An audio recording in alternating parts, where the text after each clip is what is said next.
Hi everyone, welcome back to Sherlock Holmes vs Jack the Ripper.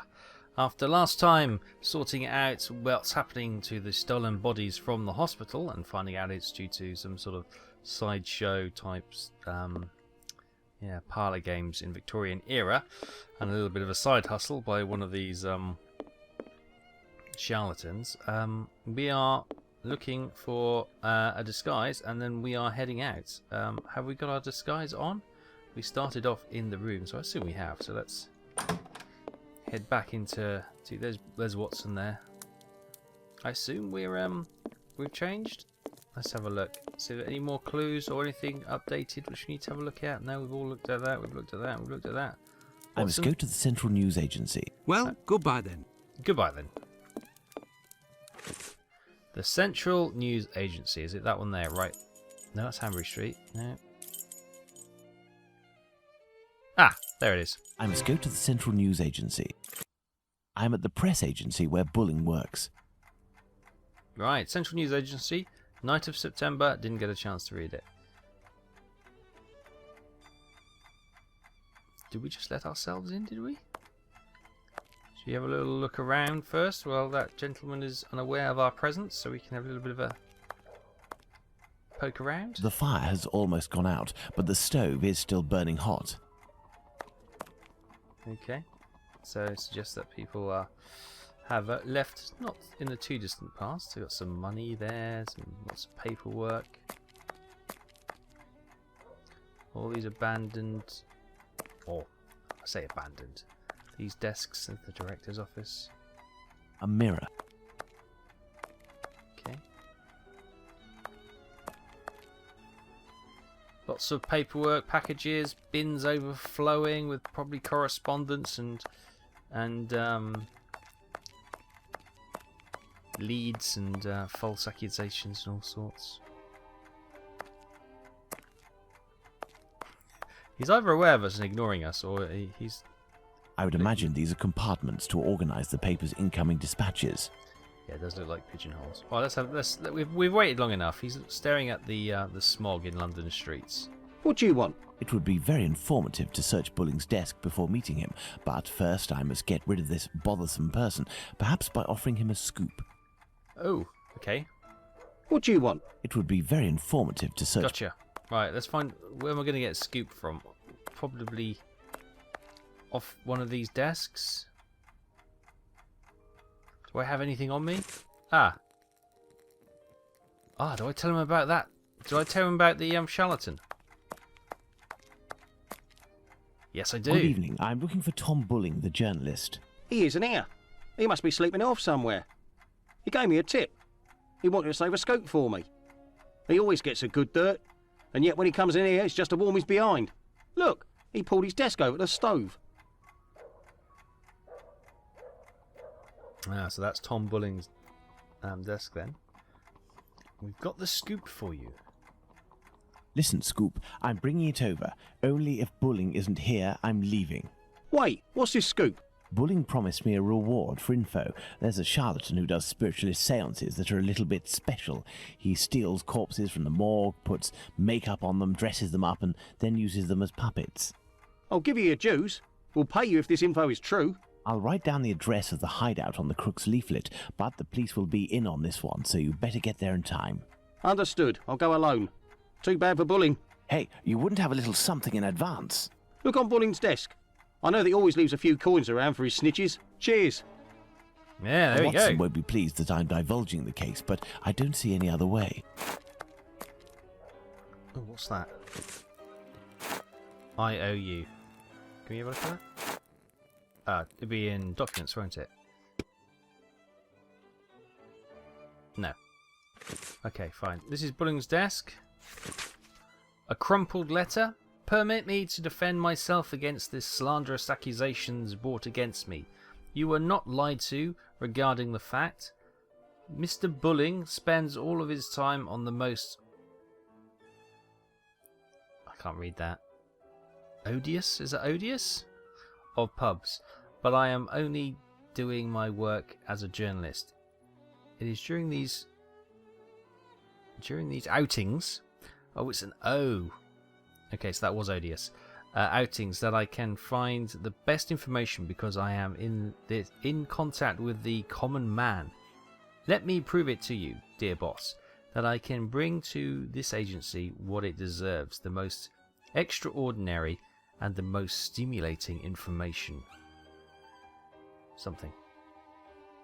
Even handwriting, yet fairly recognizable. This is Bulling's desk, the one closest to the stove. These are Bulling's notes. They are of little interest at the moment, but one never knows. Absolutely. Should we take his money? Some coins. I will take them. That will avoid suspicion if the journalist returns. Oh, good thinking. Yes. Yes. What is that? A charred match. Oh, okay. This may come in handy. It's a cloth. Anything else?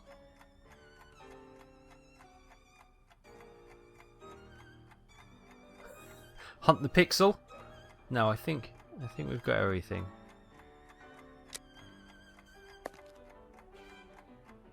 The fire has almost gone out, but the stove is still burning hot. Bulling recently used the stove. Ah. We need the cloth to open the stove to see what he's thrown in there, because it may not have burnt. Yes. A torn piece of blotting paper. Curious. Curious. It looks like someone wanted to destroy this piece of blotting paper that had red ink on it. I can make out a few more letters, but backwards. I need something to help me. A light? No.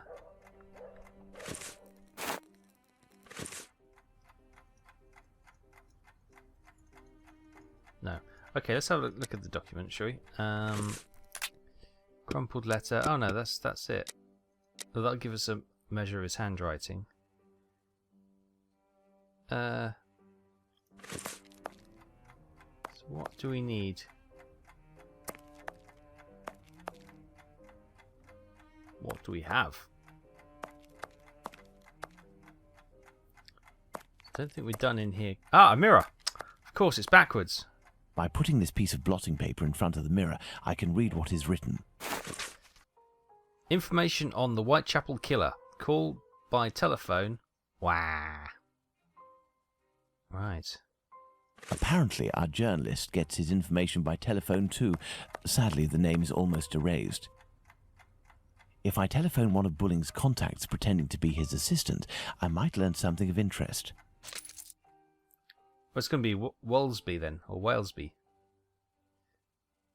This page has some light ink stains. It contains a list of telephone numbers. Oh, right, okay, so this is the coin. So it's that one, isn't it?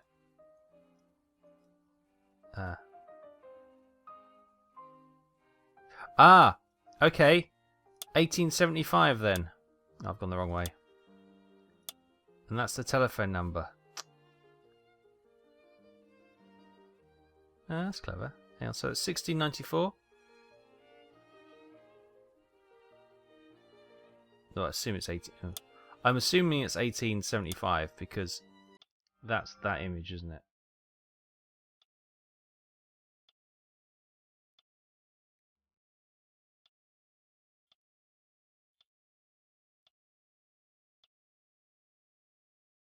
This page has some light ink stains. It contains a list of telephone numbers.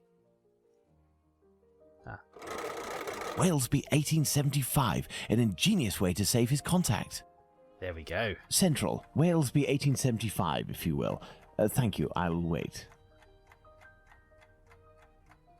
Walesby, I am listening. Hello, my dear man. I'm calling on behalf of Tom Bulling. Bulling? So you know where this hypocrite, this liar, this... Not at all. He is currently unobtainable. In the meantime, he has left me with a note asking me to pursue his work, and he told me that you were aware... That's just great. I dropped everything off at his agency, but he didn't even bother to do the same for me. Tell me he at least gave you the information that I was asking in return. I am ready, sir. I'm listening. Do the police have a suspect for the bizarre theft of cigarettes and carrots that took place at the Commercial Street Market? Cigarettes and carrots? Do the police have a suspect for the bizarre theft of cigarettes and carrots that took place at the Commercial Street Market? Yes, it's a very nicotine-addicted rabbit. He's searching for a rabbit. Oh, it's there! Oh, sorry. Why did I get so excited? Do I have to... Is this how I formulate my response? Vote for me. A civil servant, when he comes home from work... What am I supposed to do? The head of the Tories, he goes around in circles. Your best representative. What? What is the puzzle? We've got to select 3, but...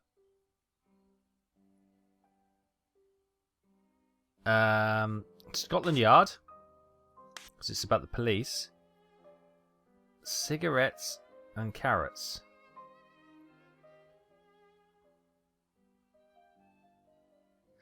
Is it police? Scotland Yard. Carrots, rabbit. Scotland Yard is searching for a rabbit. Commercial Street Market. That coughs.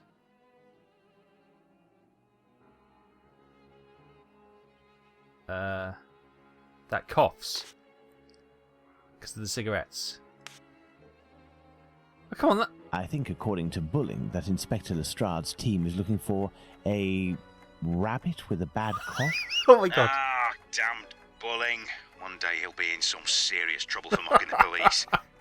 And now, I can't believe that was can the you right tell answer. me, with regards to the parliamentary scandal, what did the head of the Whig Party respond to the Tories who were treating him as a great incompetent? Oh my god, I can't believe that I just didn't know what else to do, so I thought it was a joke. But oh my god. Right. With regards to the parliamentary... Oh dear. The parliamentary scandal. What did the head of the Whig Party respond to the Tories who are treating him as a great incompetent? The head of the Tories, he makes a lot of noise.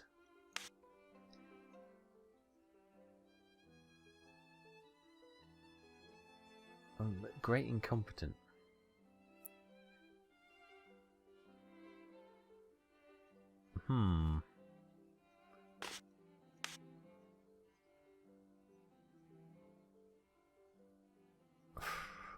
I don't know.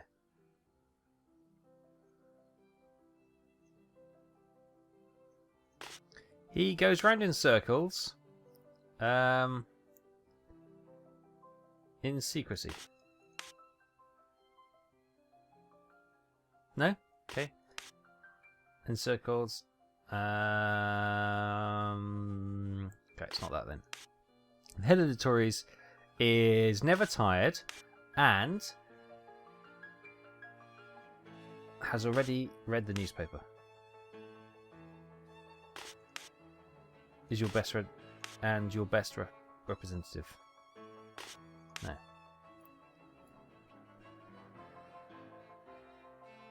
Right. So what? Maybe vote for me. I go around in circles in secrecy. No. Vote for me. I goes around. It's not even good English, is it? Vote for me. I make a lot of noise in secrecy. No. I make a lot of noise gardening the doesn't make sense. Okay, he took my joke, but I can't think of anything funny this time. So parliamentary. When he comes home from work, it might be a joke, mightn't it? He is never tired and has already read the newspaper. No. When he comes home from work, makes a lot of noise in secrecy. Oh, I have no idea. I have absolutely no idea. Vote for me. I goes around. No, it's not. I make a lot of noise in secrecy. See, that makes sense from an English point of view. If it's not that, I will surely be your best representative. According to Bulling, the head of the Whigs said, God. "Vote for me, I will be your best representative." Good. good. That'll make for a good paper. There is one last question. According to a government social study, civil servants make the best husbands. Why? A civil servant goes around in circles in secrecy. No. A civil servant is never tired and has already read the newspaper. No. And gardener and ecologist doesn't make sense. It's not that. A civil servant makes a lot of noise in secrecy.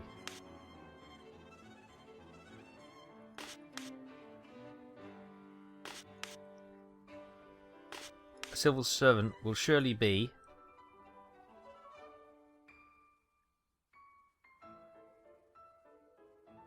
gardener and ecologist? No? In secrecy? That doesn't make sense. Saw that. Goes round in circles. It's got to be goes round in circles. A civil servant goes round in circles in secrecy. With the Hoover. Doesn't make sense. I've already read the newspaper. See, that makes sense.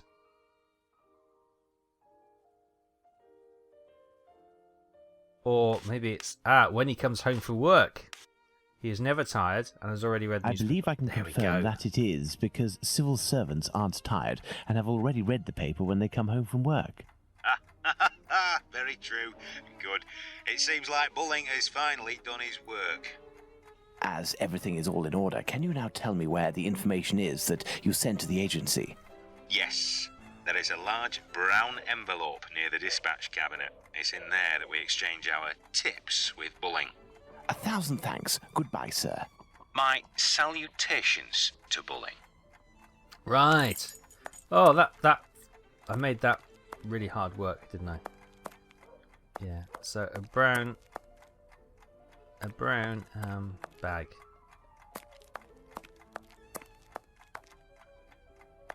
There it is. There are several documents in this file. Let's see. Notes on Spring Heel Jack. Spring Heel Jack, the Terror of London. Fantastical character, first appeared in 1837. Associated with several suspicious muggings and robberies taking place in London and other parts of England. Description: a diabolical appearance, bat's wings, horns, blue flames coming out of the mouth and or eyes. Identifying marks: all of the eyewitnesses speak of his capacity to make leaps of superhuman distance, where his nickname ... Conclusion: having become the very example of the urban legend of our century, this character fascinates as much by his demonic and fantastical aura as by the fact that he has never been caught by the police. Important: at the time of the attacks against the young women, Lucy Scales and Jane Alsop, the papers covering the events had record sales for weeks. That's why Spring Heel Jack is the recurring hero of cheap fantasy publications and theatre pieces. Popular and financial success guaranteed. We've seen that, okay. I wonder why Bulling is studying this tale about Spring Heel Jack so meticulously. The Terror of London, Spring Heel Jack, the Phantom Killer, the Butcher's Blade. Is that an L? Blade. That makes more sense. The Whitechapel Butcher, Dr. Death, the London Rippers, the Bleeders, the Bloody Reapers. What does that mean? Dr. Charles Moore, I thank you for this testimony of the Whitechapel Killer that what you followed. Not easy authentication. Do not hand over the press without my invitation. Thank you for your collaboration and your discretion. We won't forget this, Inspector Aberline. So Aberline's been pushing bits. Charles Moore, okay. So there's a telegram. Well, well, a piece of information about the murders transmitted exclusively to the police without informing the press. That has piqued my curiosity. Perhaps I should go to the police station to get more information. Letter to Tom Bulling. About the letter. Given thanks from Inspector Ablown, I think that they took the bait even if they were defending themselves. Think of the second. We must be ready if he kills again. Either way, we must keep up the correspondence. Be responsive. This idea will save us. We will get the information firsthand and we will be able to make history. But stay quiet and keep a low profile. I am not really in the know, and you will be the first who gets it if there is trouble. CM. So this is Charles Moore. So Tom is getting information.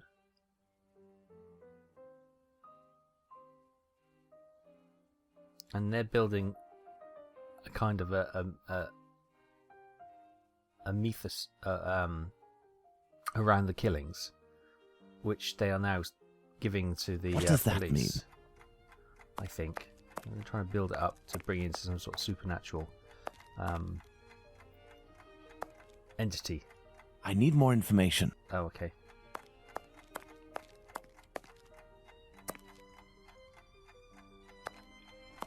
What else we? Oh, hang on. Did we another phone call? No. What else are we after? To Mr. Moore.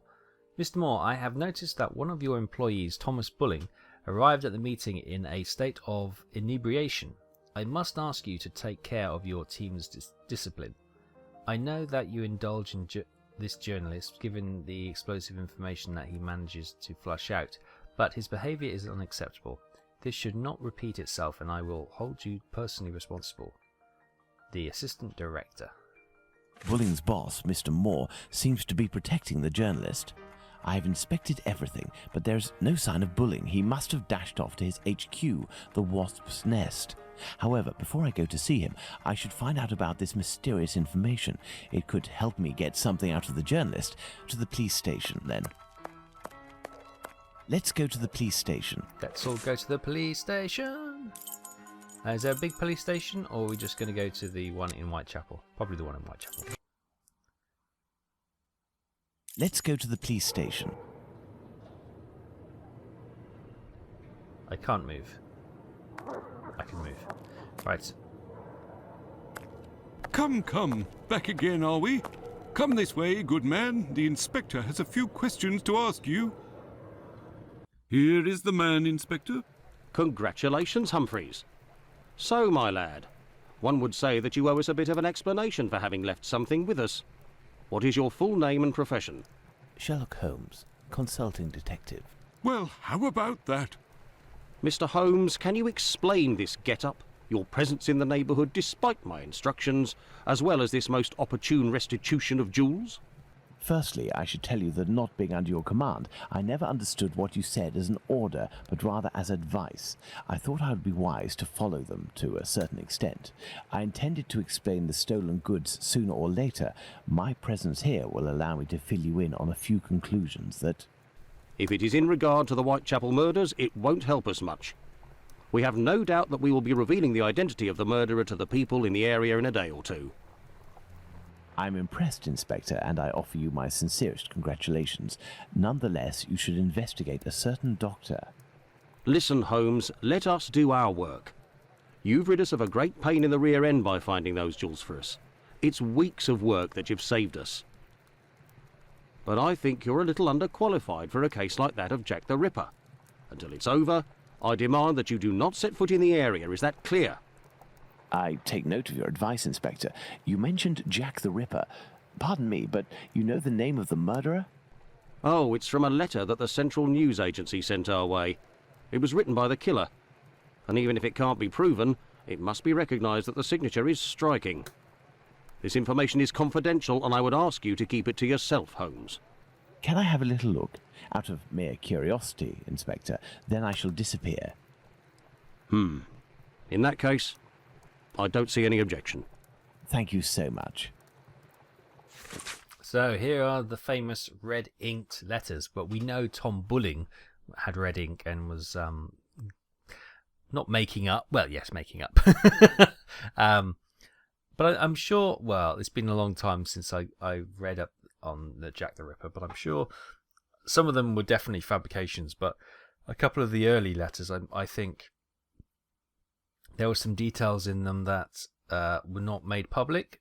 Obviously, they could have already been shared between, you know, those in the know, and that's how the information came out. But there was suspicion that they could have been genuine. But obviously, I think they were later. Most of them are the later letters, except it certainly were proved to be the newspapers. So, 25th of September, 1888. I keep on hearing the police have caught me, but that won't fix the just yet. That won't fix me just yet. I'm going to struggle with this.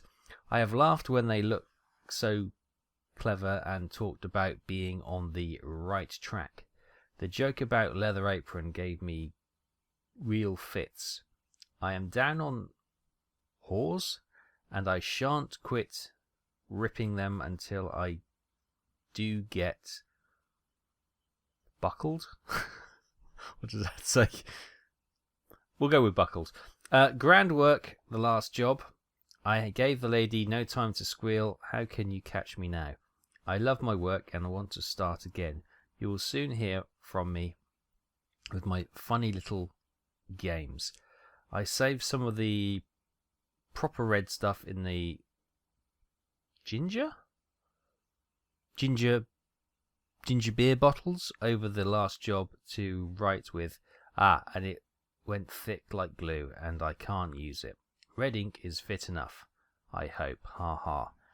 The next job I do, I shall clip the lady's ears off and send to the police officers just for jollies, wouldn't you? Keep the letter back till I do a bit more work, then give it out straight. My knife is so nice and sharp, I want to get to work right away if I get a chance. Good luck. Yours truly, Jack the Ripper.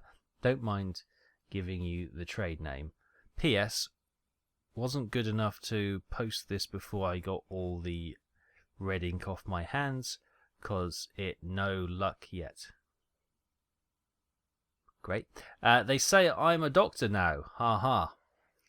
There's obviously words I probably misread in there, but it's not the easiest handwriting to read on a screen. If it was on paper, I might do better. But so yes, they are the letters. Me? Not up to discovering who Jack the Ripper is?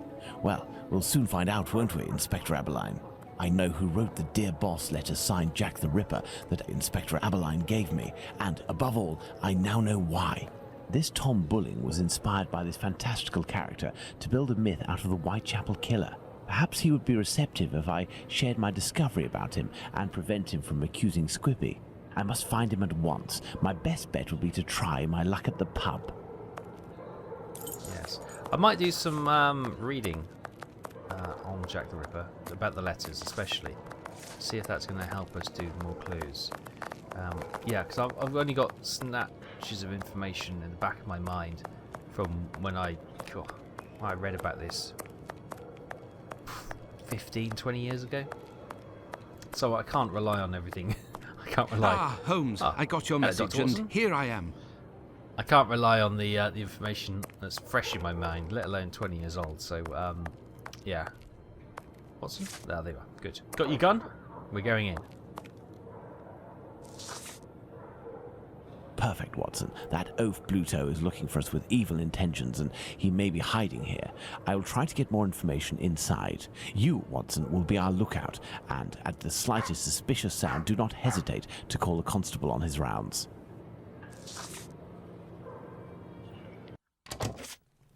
Mr. Bulling, I presume.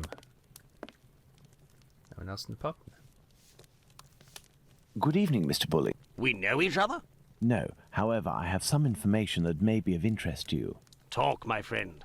A pint for you if what you say is worth something. Does it have to do with the Whitechapel murders? Indeed, I know the identity of the man who wrote a letter to the police, a letter entitled Dear Boss, in which the author claims to be the Whitechapel murderer and is signed Jack the Ripper. What? It's a journalist who is inspired by Spring-Heeled Jack in order to strengthen the credibility and the seriousness of his agency. This new Jack will give him some first-hand information that he, in turn, will dole out sparingly to the authorities, as well as some carefully distilled indiscretions that the big papers will come to beg of him. He plays both sides off against one another and becomes the chief orchestrator of the rumour. He wrote this letter in this very spot, and he has red ink on his fingers. Like you. What exactly are you after, my friend? You've been threatening a certain Squibby to distribute a telegram naming him as a possible suspect in these murders in revenge for an old feud. I would suggest you don't write this note, and that you leave Squibby alone. I'd forgotten about the existence of that rapscallion. I threw that at him when I was visiting the station to get the dope. You should have seen his face. You must also stop sending these letters that waste the authorities' precious time. Right, well, I don't even know what you're talking about. I have a great relationship with the Bobbies. Just ask around. I don't have to answer to nobody. Now leave me alone. Goodbye. Farewell, sir. Good riddance. Right. So, do we give that to him? I have nothing further to say. Leave me alone. Very well. Should we have a chat with the barman? He's not quite in range. Barman! Good man! I say, there you are. Hey, you wouldn't be the gas man that Bluto's looking for. Don't know him.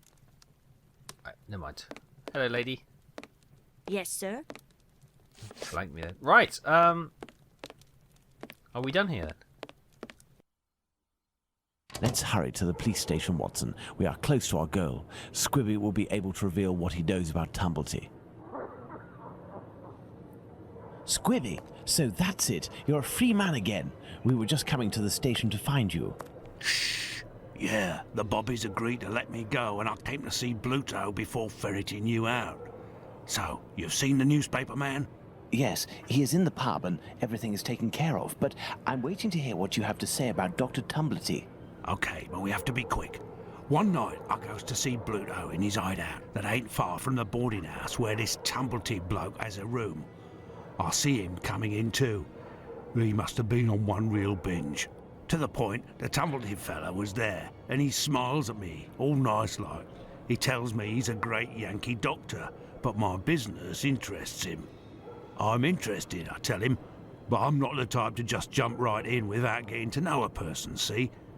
He invites me around to his room to talk business, just him and me. We empty a bottle or two, and all of a sudden, like, he wants to show me what he's got in this big trunk that he always carts around places. I just about vomited, see? In these jars, just like pickles, you know, there were pieces of meat. And he whispers that it's the lady bits of some old dames. He called them peckymins. I call them love killers, I would. Yuck! After that, he starts to go on about rich folk. They ain't nothing but dogs, and I won't tell you the worst of it. Then he comes all close to me and puts his sweaty hand on my leg. He was one of them types, not me. I don't wait a second before I give him a good thrashing, and I start running and let go of him, and he still wants to see me again just to talk business. But then I had to do time, so business. Do you know where he can be found? Why, ain't he in his digs? Maybe he got to liking life behind bars too. I heard that in some jobs there's a way to. Thank you for your information, and we'll meet again, my friend.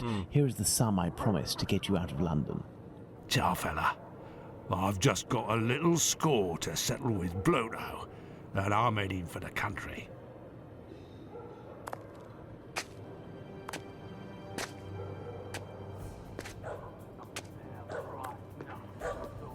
Ooh, what's going on?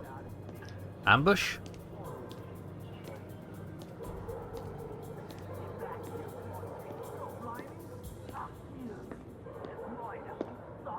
Lipski!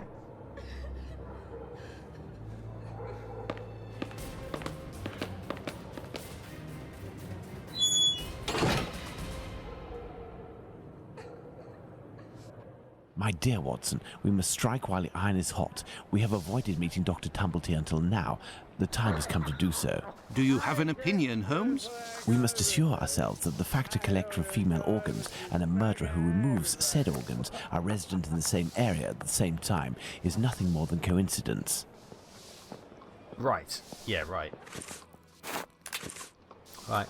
Are you still out here, Finley? I thought that you wouldn't bring me back your keys. Oh, it's you, Mr. Holmes. Good evening, Dr. Watson. Indeed, it is I again. One of your tenants left without returning his keys? Yes, it's Dr. Tumblety whom we spoke about. Shortly after your last visit here, some constables came and asked me a few questions regarding him. Barely had they left than the doctor came barreling around a street corner and rushed up into his room upstairs. A little while afterwards, while I was tidying, I heard a thud in his room and a rush down the stairs. He left with most of his bags, but without returning his keys. You can go up and see if you wish. The door is still open. Thank you, Finley. Right, he's done a runner. Which one was his? Was it this one? Yeah. Careful, Watson. Do not walk around here until I've inspected these marks. Oh. I know, Holmes, I know. I understand your methods. Ah, you have your rule and magnifying glass. I thought that you had forgotten them, Holmes. I never forget the essentials, my dear Watson. Right, so we got a footprint. Ooh, and it's got a pattern. Right foot, light trails. The man was running. Right foot, Yeah, light trails. heavy on the The man toes. was running.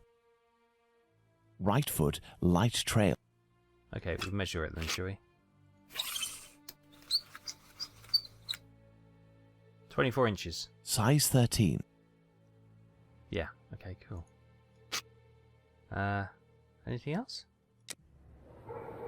It's not gone green, so there's something else. You have your rule. I Shush, never forget the shush. essentials, my dear Watson. What else have we not seen then? Is it the pattern? Right foot, light trails. The man was running. This isn't water. Going by its sticky texture and odour, I'd say we're dealing with formalin. These are the footprints of a tall man who had recently stepped in formalin and who left this room in a hurry. Well, can I walk on it and enter the room now, Holmes? Yes, good thinking. Right, we're in. Ooh. Is that formalin? There are a few pieces of a large glass jar in this puddle. The man who left the footprints on the ground must have walked in it while fleeing. Is that what I think it is in that? Oh, God. Dear Francis, this is impossible for us to meet again. I feel terrible, as pursuing our relationship further would put both my marriage and my reputation in danger. Must return to... I must return to that life of love, fleeting and physical, in which a few coins to those young men assures corporal peace and anonymity? Possibly. These growing feelings that I have for you make me scared, and I would prefer to shun this passion for the fears that it may never leave me. Perhaps we shall cross paths again one day in a discreet location where like-minded men meet. I know that you frequently them regularly. You never hide yourself. For my part, I will spend more time with my wife and girls in order to find the serenity, and I hope to throw the veil of oblivion over our passionate embraces. All the best, Charles. Oh, my dear friends, it is putting aside our common past and thus a friend that I am sending you these words.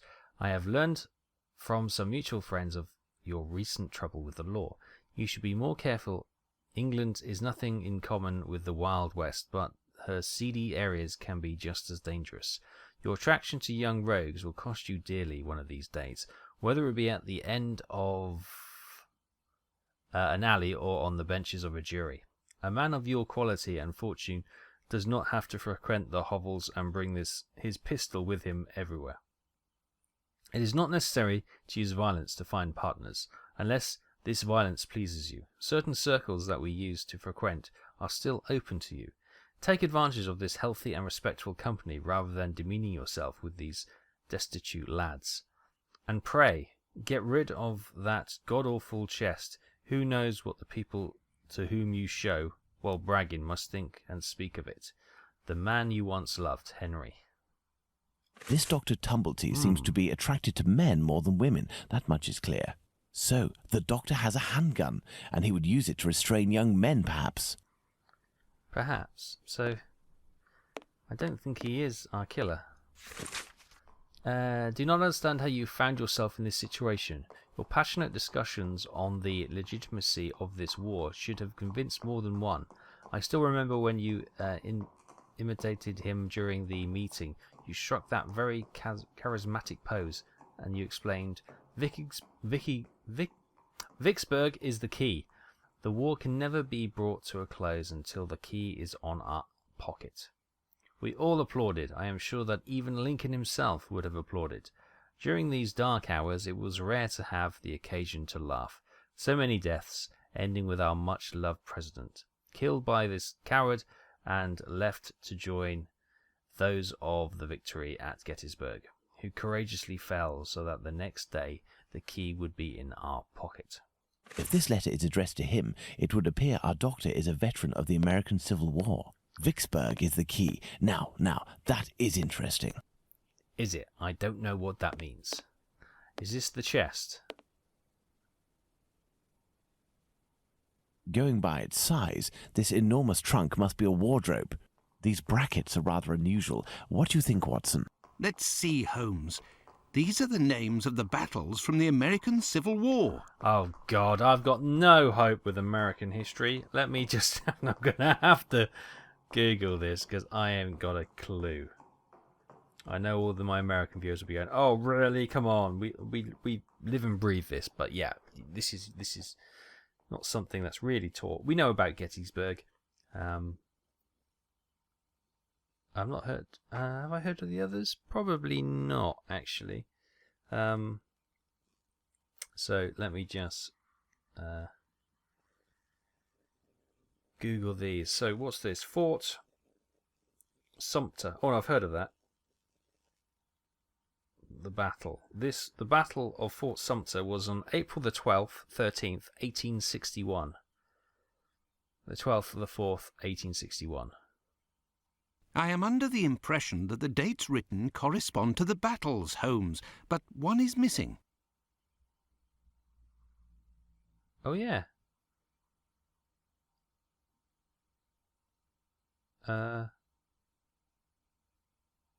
Let's see. 5 latches, each fitted with a 6-number combination system.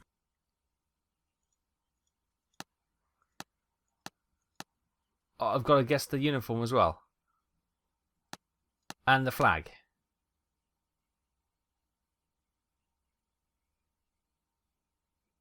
Fort Sumter is near Charleston, South Carolina, by the South Carolina militia. Oh my God.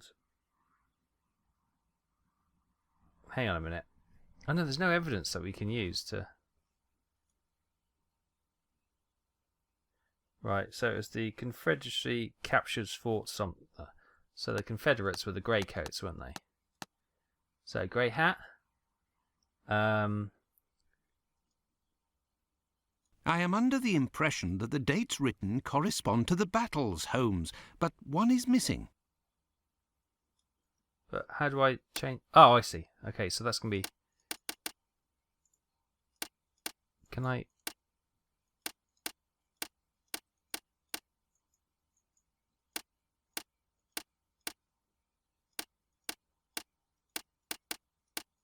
$12. Oh, it should be no, shouldn't it? I should have left that. 61.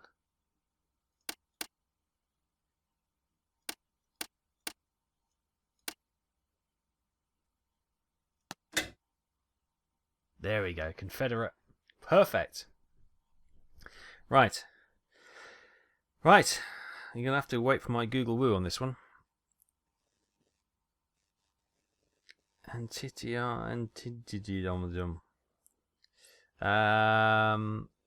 Battle or the Battle of Sharpsburg. Oh, okay.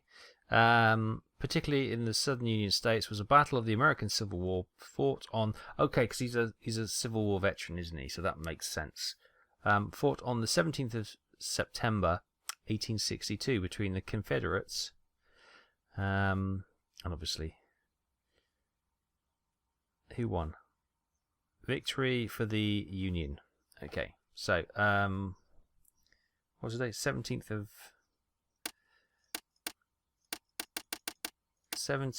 of September, which would be 09. Oh, why do I keep clicking on the O?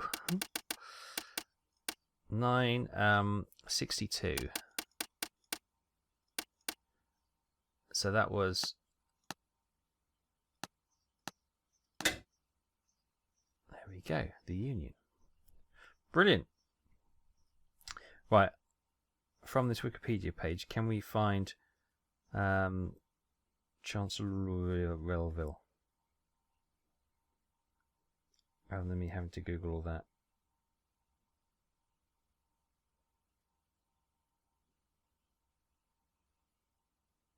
No, okay. Let me Google that then. Oh my goodness me. Yeah, so American history is probably something at some point I will take some time to learn a little bit more about, because it was such a, where is it? The rise from the south and the north against each other. It's, the civil wars are huge. I know about the English Civil War, Cavaliers, Roundheads, back in hundreds of years ago, but yeah, I don't know why we never really taught anything about. I suppose it's not our country, so we're not really that interested, as most things go. So this was on the 30th of April. Oh, is the 30th of April here? No. 1863. Okay, so it's got the 30th of April to the 6th of May. So I guess it's going to be this one, isn't it? So if we go 02 May 63, who won this? Confederate victory.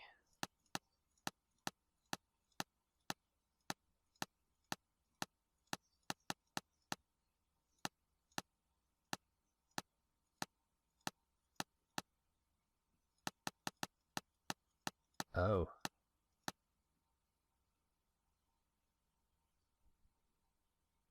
I can't get the Confederate flag. It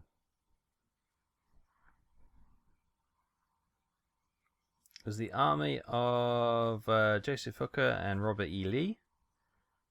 Ah, the Confederate States is actually... It's got this, but it's on a white flag.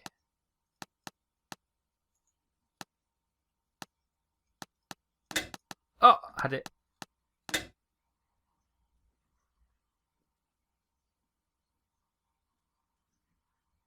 Right, not quite sure on that one. That's yeah, that's I can't say that I'm fully understanding that, but there we go. So Gettysburg, probably the most famous one, was on July 1st to 3rd, 1863. 3rd of July, there we go. Oh, it's going to be a 0. I've done it again.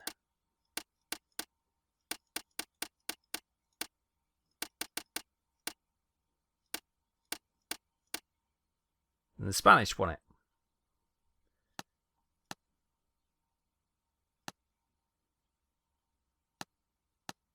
Oh, it's probably going to be that one, isn't it?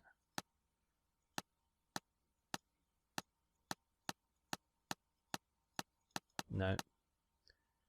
I don't know what the green hat... what is that?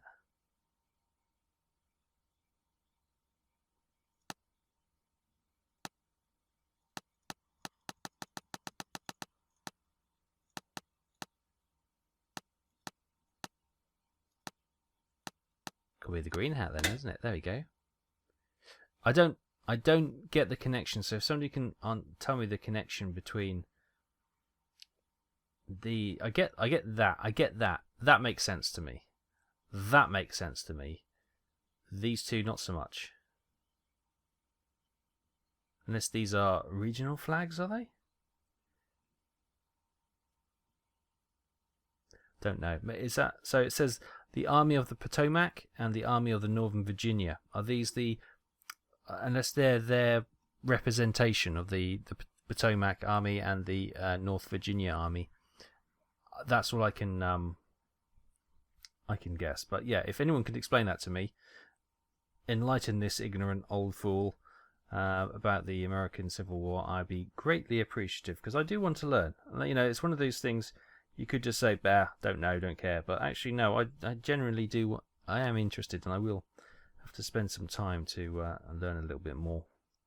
Right, so Vicksburg campaign ended on the 4th of July, 1863. Okay. But it started on May the 18th. Okay, that is the Siege of Vicksburg. Was there there was a battle afterwards, perhaps?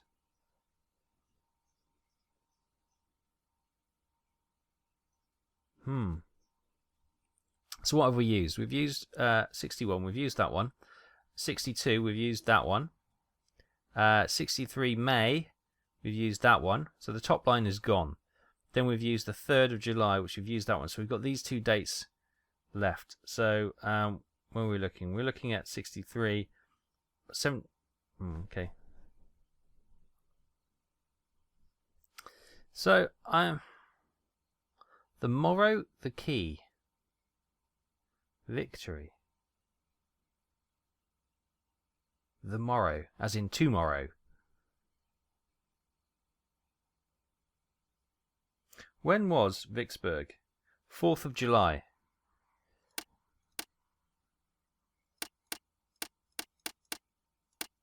Let's just put the date in there, because if Vicksburg was the key and that ended in 1863, these two dates are void, and we could reuse the morrow, which would be the 4th. Is that what it means? We ignore these two and we reuse that one, but add another date because it's tomorrow.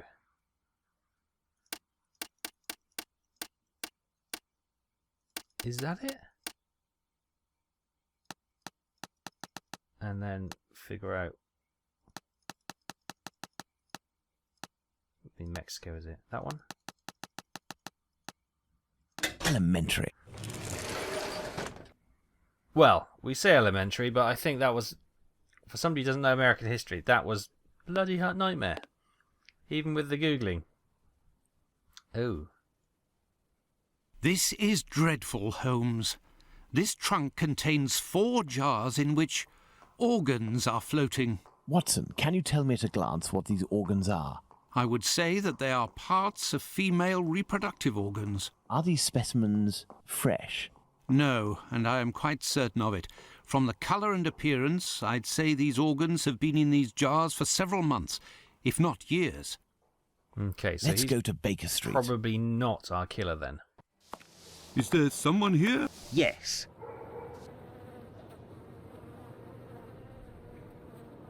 What's going on, Finley? You seem to be in a panic. The 2 police officers wanted to know if someone suspicious had entered here. The Whitechapel killer has struck again, and if I understood correctly, he killed 2 women in the past few hours. Where? I don't know. The police didn't tell me anything. Quick, Holmes. We must catch up with them. Certainly not, Watson. Mr. Finley, do you know if the doctor had any other pieces of luggage up there apart from this trunk? 1 or 2, I think. Do you take care of the doctor's laundry?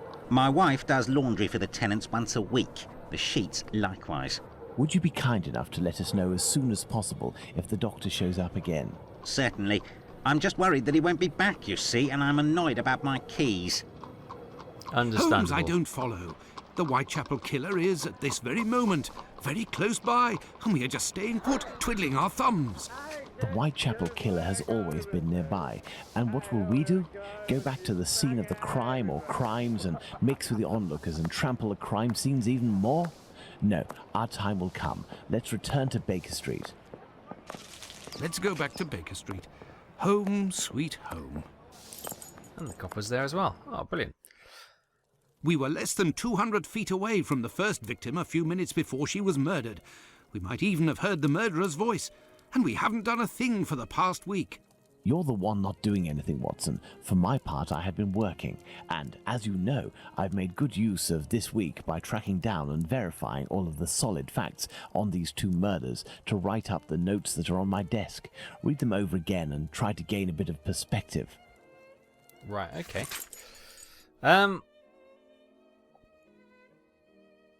Should we do this next time? Possibly. Note on the murder of Liz Stride in Dutfield's Yard. Note on the murder of Liz Stride at Dutfield's Yard. Certain information that I have collected must be verified. Liz Stride, nickname Long Liz, 45 years old, height 5'5", occasional prostitute. She lived for the past 3 years in a stormy relationship with a certain kidney, waterside labourer, 36 years of age, whom she left a few days earlier. She charged him with assaults but failed to appear in court, and the cases were thrown out. The victim was discovered dead by one Louis Demuschutz at 1 o'clock in the morning on September 30th. The man's first thought was to verify if his wife in the building next door was still alive before sounding the alarm. The two doctors who came at the police's request to the scene of the crime in the morning after the discovery of the corpse put the time of death after 12:46 a.m. Cause of death: hemorrhaging due to a throat injury. The weapon was a small knife with a large blunt edge. Verification of this statement is necessary. Could this wound have been caused by another tool? Oh my god, there's 3 pages of it. Neither the body nor the clothes were damaged, soiled, or disturbed by the killer. The right hand was open, stained with blood, and resting on the chest. Left hand was on the ground, partially closed, holding a packet of pastels. The location of the discovery was a courtyard called Dutfield's Yard. Those doors led to Burner Street in Whitechapel. The victim was found stretched out on the ground a few inches from the wall of one of the buildings served by this courtyard, the International Working Men's Club. Oh, we know where that is. This associate, it's near the pub, isn't it? Or is it? No, it's near, I think that's near Abraham's pet shop. This association, composed mainly of Jews originally from Russia and Poland, were organising a conference that night on the subject of why should Jews be socialists.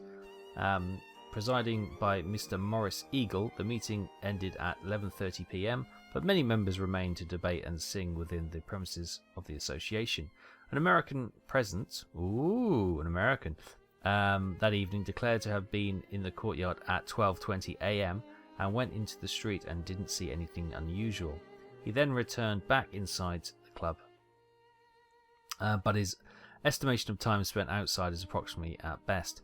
2 witnesses were quoted by the press: Constable Smith, who was doing his rounds at the area that night in question, and a Hungarian by the name of Swartz, who made his statement to the police station accompanied by an interpreter because he does not speak English. The transcription of these statements by the press should be treated with caution. It would be advisable, if at all possible, to consult the exact content. Observe the clothing worn by the victim as well as her possessions at the time of the discovery of the body. Clothing: long black cloth jacket, fur trimmed around the bottom with a red rose and white maiden hair fern pinned to it. Okay, does make sense to me.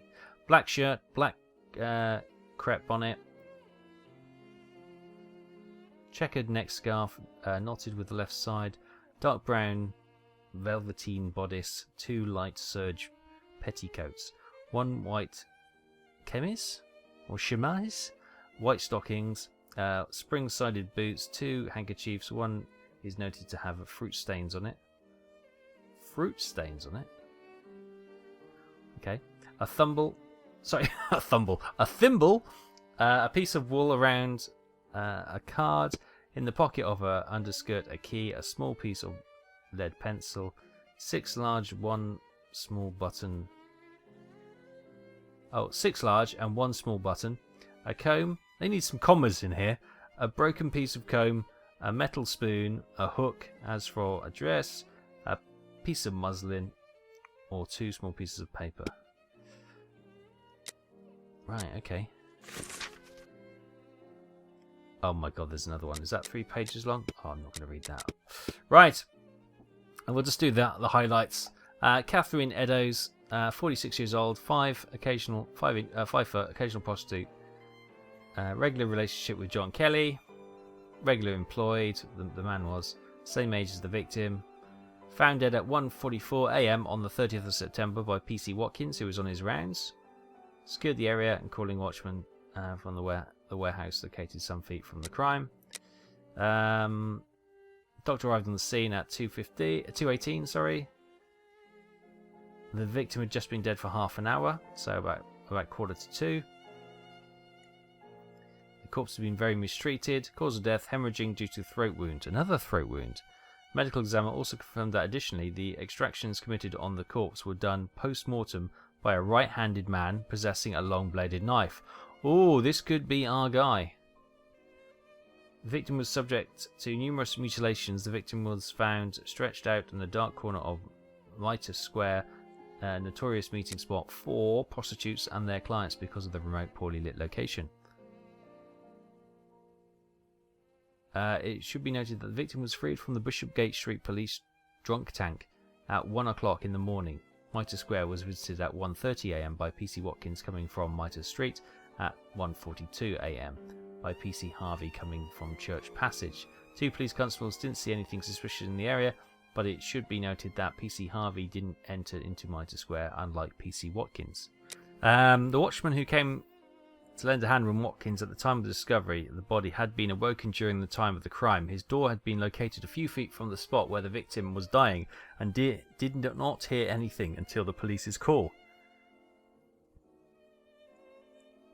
First, it must be noted that the clothing worn by Catherine was very charismatic. I think, in particular, the patterned green chitin skirt, or chintz skirt, as well as the white man's vest. She had a thimble. Was found around the corpse. Again, he's been putting them on the floor. With a missing part. White apron with a missing part. This part, previously resewn, was ensuing. Was found at 2:55 a.m. by night of the murder by PC Alfred Long, who states that the object wasn't there in his preceding trial at 2:20. The piece of bloody apron was found in the entrance hall leading to the stairs of 108 to 119 Wentworth Model dwellings on Goulston Street. At the right of the entrance, just above the apron, was found the following inscriptions in chalk: "The Jews are not the men." Hang on, the Jews are not the men that will be blamed for nothing. Okay. The Jews are not the men who will be blamed for nothing. The Wentworth Model dwellings is almost exclusively occupied by Israelites, and Goulston Street being the site of very popular. She was wearing a black straw bonnet in a green and black velvet with black beads. Black string, blah blah blah.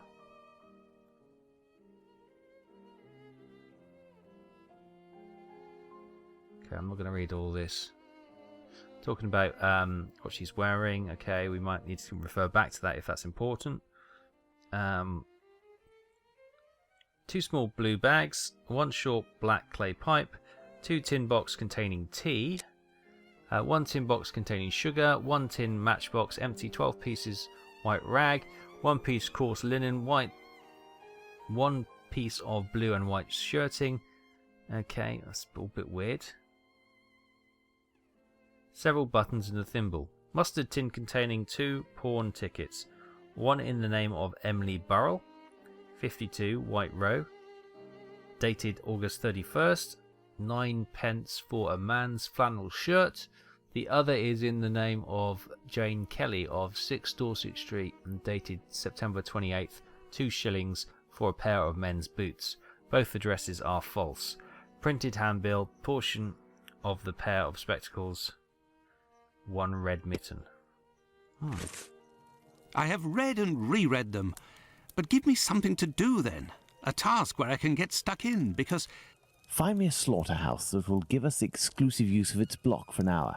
And find me, in your opinion, which common animal shares the most characteristics with humans from a physiological point of view. Pig? I don't even know why I asked that question. Pray, find a dozen fresh pig's heads, Watson. Not big heads, I prefer small ones. Sows? That's it, Watson. As soon as you have done that, let me know. I request that you search in Whitechapel. Who knows? Perhaps you will learn something about where Dr. Tumblety may be hiding. There is also no shortage of slaughterhouses and pig's heads in those parts. Right. We are Dr. Watson once again. The Sherlock lounging. We're going to leave it there. Oh my goodness. My lack of American Civil War history really stumbled us on that last case, but at least we solved it.